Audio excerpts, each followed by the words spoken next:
Good evening dear students. आज हम आपकी ऑनलाइन क्लासेस के अंदर बहुत ही यूनिक चीज और अलग चीज, जिसके लिए हम हर जगह पर किसी ना किसी तरीके से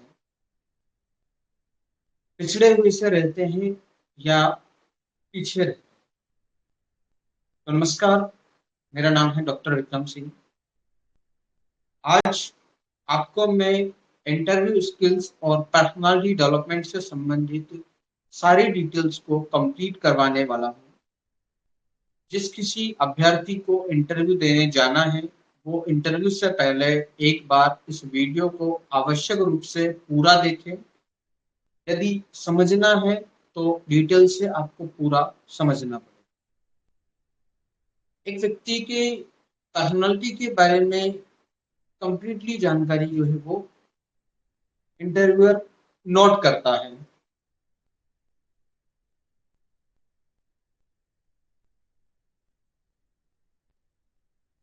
गुड आफ्टरनून। ये क्लास जो है सब्जेक्टिव नहीं है। ये क्लास पर्सनालिटी डेवलपमेंट से रिलेटेड है और इसमें आज आपको जो है पर्सनालिटी डेवलपमेंट प्रोग्राम से संबंधित टॉपिक्स को मैं आज कवर करवाने वाला हूं। जो भी विद्यार्थी ऑनलाइन है, ऑफलाइन है, कोई दिक्कत नहीं। ये वीडियो बाद में अपने चैनल पर, यूट्यूब पर आपको उपलब्ध हो जाएगा। सबसे पहले हम अगर बात करें कि हम इंटरव्यू के लिए या जॉब के लिए तैयारी करते हैं तो हमें किन किन चीज़ों का ध्यान रखना होता है। कितना बोलना होता है, कितना चुप रहना होता है, कब बोलना है, कब चुप रहना है, या किस तरह से जो है वो काम करना है। हमें एक प्रकार से किसी भी जॉब के लिए किस तरह से चयनित किया जाएगा, ये किन किन पॉइंट्स पर आधारित है। तो स्टार्टिंग पॉइंट हम करें कि हम एक सबसे पहले रिज्यूमे बना करके लेके जाते हैं डिपार्टमेंट में। तो हम इस चीज का विशेष तौर से ध्यान रखें और इस चीज को जान लें। संस्था को एक कर्मचारी की जरूरत है। संस्था को, जो भी डिपार्टमेंट है, वहां एक कर्मचारी की जरूरत है। कि आप उनके डिपार्टमेंट में जाओगे तो उनको क्या काम करके दोगे जिसकी वजह से वो आपको रखें। आप में ऐसी क्या क्वालिटीज हैं जिनकी वजह से आप उनको जो है वो बेनिफिट करोगे या उनके किसी कार्य में सहायता करोगे। ये पहले खुद से सोचने वाला पॉइंट है। फिर हम इस चीज को ऐसे समझते हैं, कहाँ क्या बोलना है, कैसे बोलना है, वो तो बात का पॉइंट है। उससे पहले मैं इंटरव्यूअर, जो इंटरव्यू लेने वाला होता है, उसकी तरफ से विचार करके एक इंटरव्यूअर क्या सोचता है, किस तरह से वो कर्मचारी का चयन करता है और क्या क्या पॉइंट्स उसके दिमाग में रहते हैं, इन सभी पर कंप्लीट डिस्कशन हम करने वाले हैं। किसी भी संस्था को कर्मचारी चाहिए होता है तो सबसे पहली उसकी एक्सेप्टेशन ये होती है कि आप क्या काम करके दोगे उनके लिए। भाई, आपको वो अपने संस्था में रखे, आपको नौकरी दे,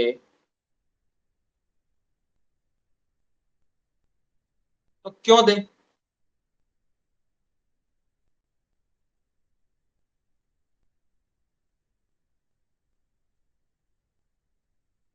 प्रत्येक डिपार्टमेंट में अलग अलग पदों पर अलग अलग तरह के व्यक्तियों को रखा जाता है। आप एक फैकल्टी हो सकते हैं, एक आईटी प्रोफेशन हो सकते हैं, एक टाइपिस्ट हो सकते हैं, एक स्टेनोग्राफर हो सकते हैं, एज अ कंप्यूटर ऑपरेटर हो सकते हैं, अकाउंटेंट हो सकते हैं, मैनेजर हो सकते हैं। तो किसी भी कंपनी या इंस्टीट्यूशन के अंदर ये सारी पोस्टें सामान्य तौर से हमें देखने को मिलती है। हम किस पद के लिए अप्लाई कर रहे हैं, और उस पद के बाद हम संस्था को किस तरह से बेनिफिट करवा सकते हैं, किन किन कामों को हम संस्था के कामों को आसान कर सकते हैं। तो यदि हम किसी जगह पर सेलेक्ट होना चाहते हैं तो हमें ये पता हो कि फला कंपनी, फला फाउंडेशन में क्या काम होता है, किस तरह से काम होता है। उसके अलावा काम के बाद में क्या उनका उद्देश्य है, किस किस तरह का काम वो कंपनी या इंस्टीट्यूशन करते हैं, हम कौन सा काम कर पाएंगे, उनके पास कोई से टारगेट है क्या जो हम अचीव कर पाएंगे क्या। पहली चीज तो एक जो क्वेश्चन आंसर्स लगभग चलते हैं वो इस तरह से होते हैं, कॉन्फिडेंस लेवल चेक करने वाले। आपने सुना होगा कि हमारी शर्ट के, आपकी शर्ट की कितने बटन हैं, आप कितनी सीढ़ियां चढ़ के आए, आप कौन से ट्रेन में आए, कौन सी बस में आए। ये सब चीजें इसलिए पूछी जाती है कि भाई आप जो है हैंड टू हैंड जब आपसे प्रश्न किया जाता है तो आप उसका जवाब किस तरह से देते हो, आपका कॉन्फिडेंस लेवल किस प्रकार का है। यदि आपको संस्था के अंदर, इंस्टीट्यूशन के अंदर चयनित करने के बाद कोई परिस्थिति बनती है जिस परिस्थिति में आपसे आपकी उम्र के दुगने उम्र वाले व्यक्तियों से डील करना होगा या उनसे बातचीत करनी होगी, उनसे कोई काम करवाना होगा, तब आप किस तरह से कम्युनिकेशन जो है वो करेंगे। दूसरा सबसे महत्वपूर्ण, आपके अंदर ऐसी कौन सी योग्यता है कि जिसकी वजह से हमें सेलेक्ट किया जाए और किस तरह से हम उस संस्था, उस कंपनी, उस फैक्ट्री को हेल्प करेंगे। क्या वो खास बात रहेगी जिसकी वजह से वो हमें चयनित करें। सबसे मुख्य पॉइंट, क्या कौन सा टैलेंट है जिसके कारण आपको जो है वो सेलेक्ट किया जाए। कुछ विशेषज्ञों की एक पुस्तक है, मिस्टर मिसेस माया शुक्ला मैडम, उनकी पुस्तक जिसमें पैसिंग इंटरव्यू के लिए कुछ टिप्स दिए गए हैं, वो मैं आपको कंप्लीट बता दे रहा हूं। साक्षात्कार एक द्विमार्गी प्रक्रिया है जिसके अंतर्गत आपको स्वयं को दूसरों के समक्ष प्रस्तुत करने की जरूरत पड़ती है। साक्षात्कार मुख्यतः 3 प्रकार के होते हैं। पहला व्यक्तिगत साक्षात्कार, विषय आधारित साक्षात्कार, तकनीकी साक्षात्कार एवं समूह परिचर्चा। इन तीनों ही प्रकार के साक्षात्कार के माध्यम से उम्मीदवारों की बौद्धिक क्षमता, संचार योग्यता, भाषा कौशल, आंतरिक एवं बाह्य व्यक्तित्वशील गुणों इत्यादि का निरीक्षण एवं आकलन किया जाता है। वर्तमान युग में प्राय सभी महत्वपूर्ण पदों पर भर्ती हेतु अंतिम चयन कसौटी के रूप में साक्षात्कार का उपयोग किया जाता है। साक्षात्कार में मात्र आपसे कुछ प्रश्न नहीं पूछे जाते बल्कि आपके संपूर्ण व्यक्तित्व का आकलन किया जाता है और इसके आधार पर आपको अंक प्रदान किए जाते हैं। अतः किसी भी प्रत्याशी को साक्षात्कार के लिए स्वयं को तैयार करने हेतु केवल विषय का ज्ञान ही होना जरूरी नहीं है, अपितु उसे अपने भावों को समुचित ढंग से अभिव्यक्त करना भी आना चाहिए। साक्षात्कार में सफलता प्राप्त करने हेतु प्रत्याशी में कुछ प्रमुख गुणों का होना नितांत आवश्यक है। प्रमुख गुणों का होना नितांत, हमेशा आप में कुछ क्वालिटीज हैं। वो पहली क्वालिटी है प्रसन्नचित्त मुद्रा। भाई हम इंटरव्यू देने जा रहे हैं, इंटरव्यूअर के सामने बैठे हुए हैं, तो यदि इस कंडीशन में बैठे कि हमारे घर पे लड़ाई हो चुकी है या कोई किसी की डेथ हो चुकी है, सिर लटका के बैठे हैं, सिर पे ऐसे पकड़ के बैठे हैं, यूं हाथ रख के बैठे हुए हैं, यूं करके बैठे हुए हैं, या कंफ्यूजन टाइप का फेस आपने बना रखा है, तो दैट इज नॉट फेयर। प्रसन्नचित्त मुद्रा में ही आपको जो है इंटरव्यू देना होगा।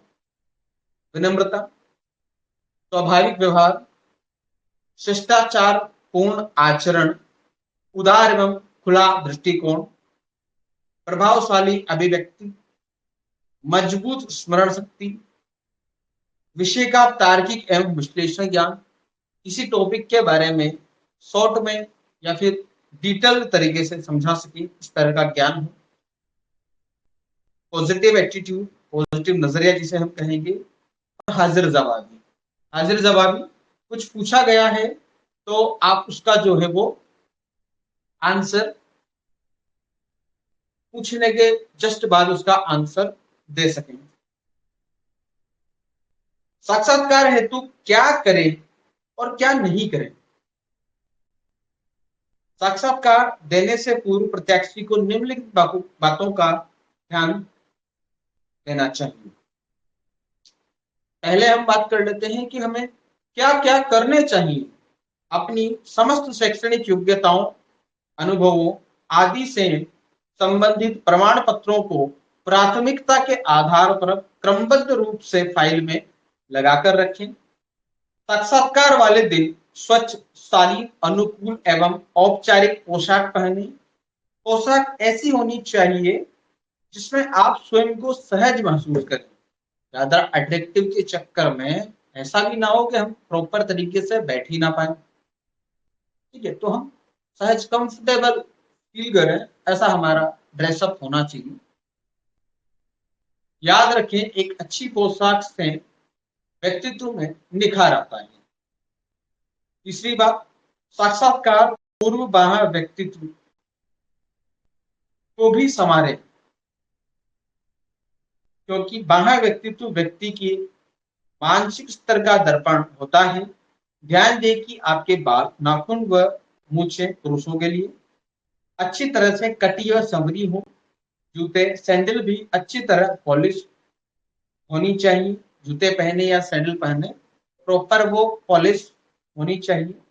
साक्षात्कार हेतु निर्धारित समय से कम आधा घंटा पूर्व साक्षात्कार स्थल पर पहुंचे। ऐसा करने के दौरान आत्मविश्वास बनाए रखें तथा साक्षात्कार सकारात्मक सोच के साथ अपने उत्तर दें। देखो, अब इसमें आया है कि आप आधे घंटे पहले पहुंचे।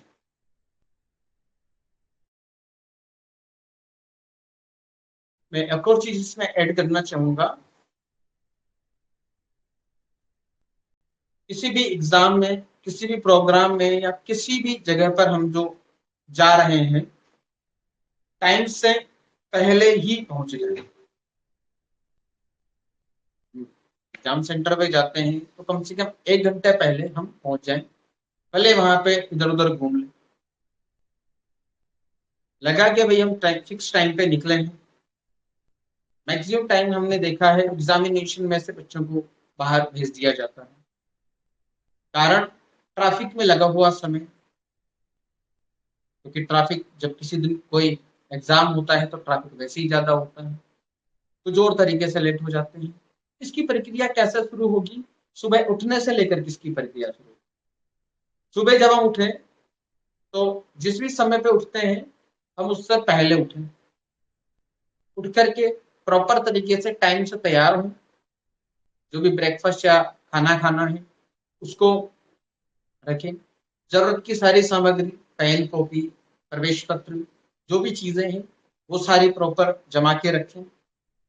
सबका सेट कंप्लीट हो, और जब निकल रहे हैं तो एक बार फिर चेक कर लें, पर निकले कम से कम 1 घंटे पहले। तो 1 घंटे पहले वहां पहुंच जाएं जहां पर आपका गंतव्य है। कोई प्रोग्राम हो, कोई एग्जाम सेंटर हो, या किसी भी जगह पर अगर आप वहाँ 1 घंटे नहीं पहले पहुंच सकते, या किसी दूसरे शहर में है, किसी दूसरे स्थान पर है, तो हम एक दिन पहले उस शहर में पहुंच जाएं, पर एग्जाम सेंटर के गेट तक 1 घंटे पहले हम पहुंच जाएं, जिससे कि अनावश्यक चिंताजनक माहौल, नेगेटिव एनर्जीज, इस तरह की जो है वो दिमाग से दूर हो जाए।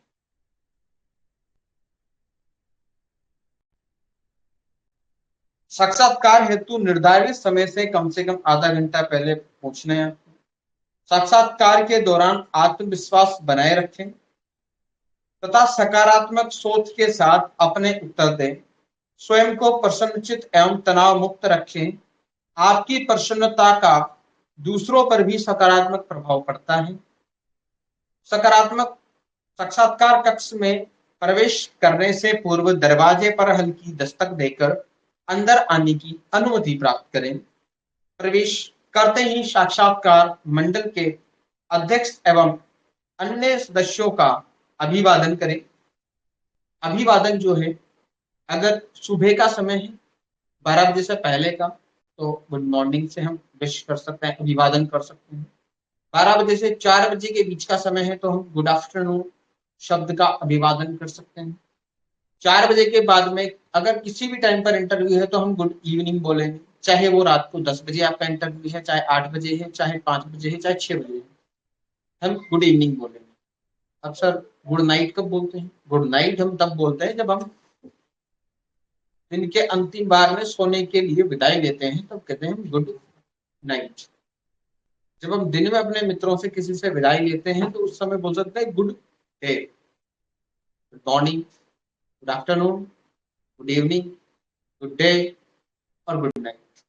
अभिवादन के ये सारे प्रकार आपको समझ में आने चाहिए। जब आपसे बैठने के लिए कहा जाए तभी बैठें। आपकी स्थिति सामान्य एवं सहज होनी चाहिए।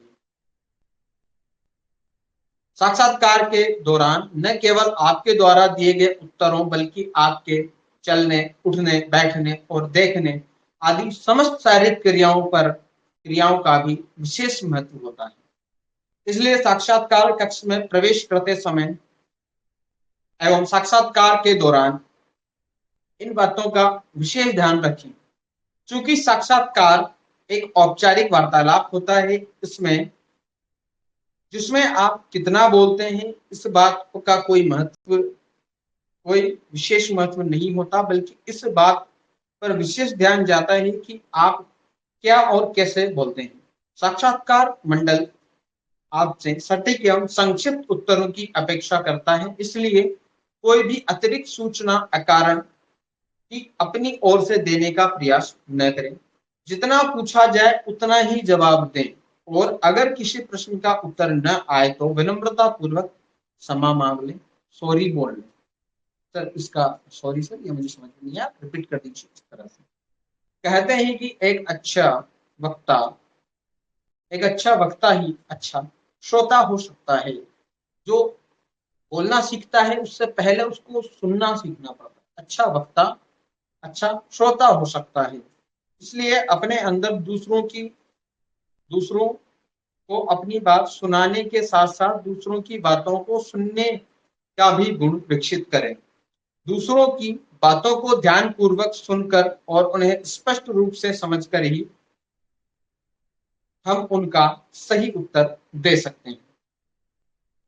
यदि किसी प्रश्न को ठीक से समझ ना पाए तो साक्षात्कारकर्ता से क्षमा मांगते हैं, प्रश्न को दोहराने के लिए कहें, सॉरी सर, एक्सप्लेन अगेन या रिपीट अगेन, ये भी आप जो है वो कह सकते हैं।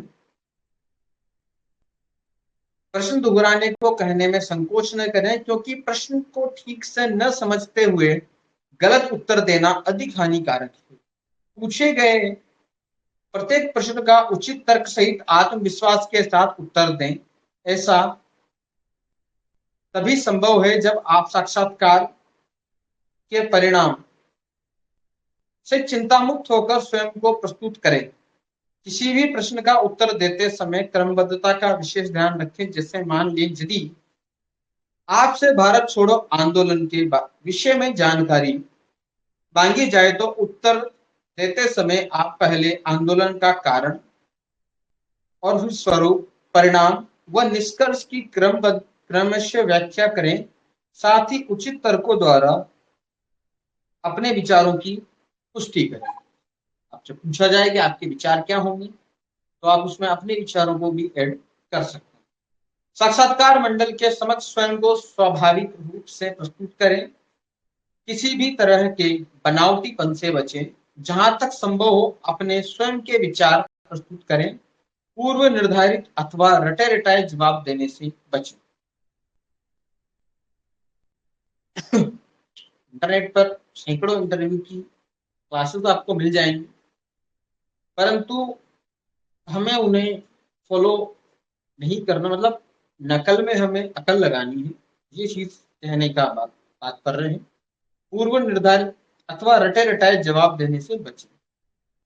साक्षात्कार की समाप्ति के पश्चात अध्यक्ष सहित सभी सदस्यों को विनम्रता पूर्वक धन्यवाद ज्ञापित करें। साक्षात्कार मंडल की ओर मुख करते हुए कक्ष का दरवाजा खोलें और बाहर निकलकर बिना आवाज किए धीरे से दरवाजा बंद कर दें। ये सब तो वो चीजें हैं जो हमें करनी है। अब वो चीजें हैं जो हमें नहीं करनी है। क्या नहीं करना चाहे, डोंट डू। पहला पॉइंट, जब साक्षात्कार देने जा रहे हो तो असहज, गहरे व चुभते रंगों वाले कपड़े वस्त्र ना पहने और ना ही भटकीली साज सज्जा करें। ध्यान रखें कि आपको साक्षात्कार में जाना है, किसी फैशन शो में नहीं या मॉडलिंग में नहीं। पॉइंट 2, नहीं करने वाला, साक्षात्कार मंडल के सभी सदस्य अपने अपने क्षेत्र के विशेषज्ञ एवं अनुभवी होते हैं, इसलिए उन्हें कोई गलत सूचना देकर अथवा कोई सच्चाई छुपाकर भ्रमित करने का प्रयास न करें। साक्षात्कार के दौरान बोर्ड के सदस्यों से अशिष्ट व्यवहार न करें। आपके चलने, उठने, बैठने आदि समस्त क्रियाकलापों में विशिष्टता की झलक मिलनी चाहिए। शिष्टता की झलक मिलनी चाहिए। कई लोग साक्षात्कार का नाम सुनते ही घबराने लगते हैं, ऐसा कदापि न करें। घबराने से बुद्धि व विवेक अस्थिर हो जाते हैं, इसलिए ऐसी स्थिति में से बचें तथा धैर्य व विनम्रता पूर्वक प्रश्नों का उत्तर दें। साक्षात्कारकर्ता की पारस्परिक वार्तालाप में हस्तक्षेप न करें, चाहे वार्ता का विषय आप ही क्यों न हो अथवा उस विषय का ज्ञान आपको उससे अधिक ही न हो। अगर वो लोग आपस में डिस्कशन कर रहे हैं तो जो हम इंटरव्यू देने जा रहे हैं, हमें उनके बीच में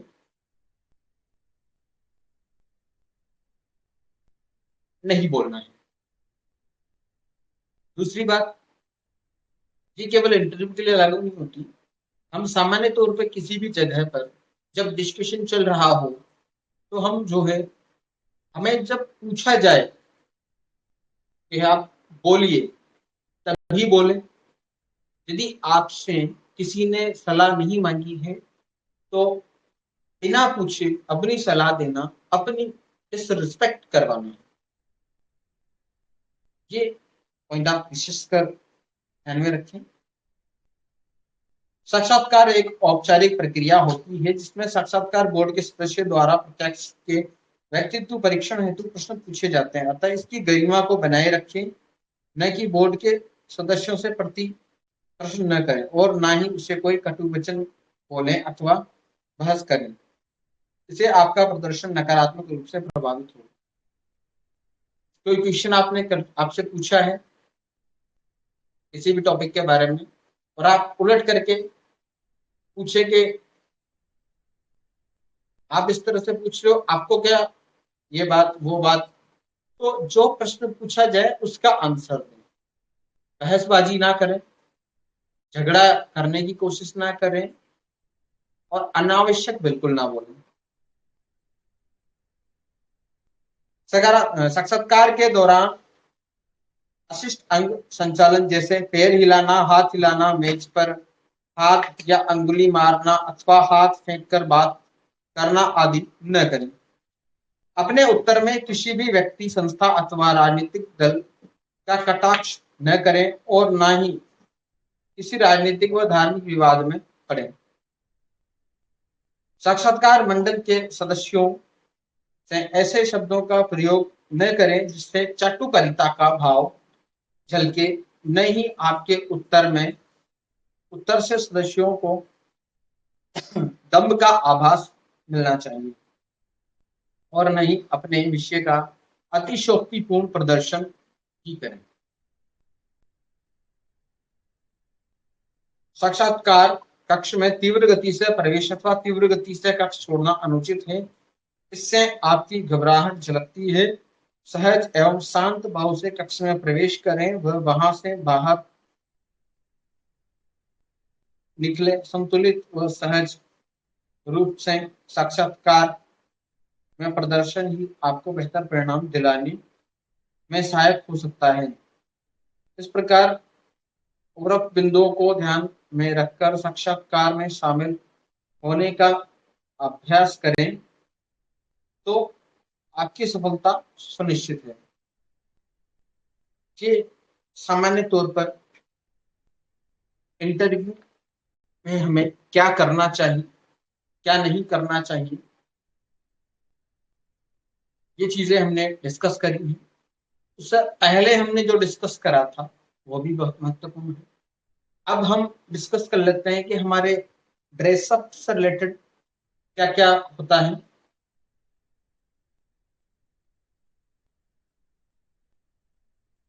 फॉर्मल कपड़े हमें पहनने चाहिए। लुकिंग वाइज ऐसा लगे जैसे हम उस संस्था के कर्मचारी बनने के योग्य हैं या उस इंस्टीट्यूशन में हम वर्क करने की एबिलिटी रखते हैं। ऐसा हमारा dress up plus here style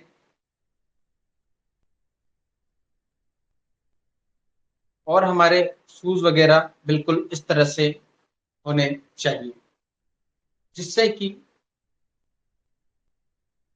first impression is the last impression वाली कहानी फिट बैठती है। प्रॉपर तरीके का ड्रेसअप, प्रॉपर तरीके से हेयर कट, ये सारी चीजें मेंटेन हम रखें और कॉन्फिडेंटली हमें इंटरव्यू देना है।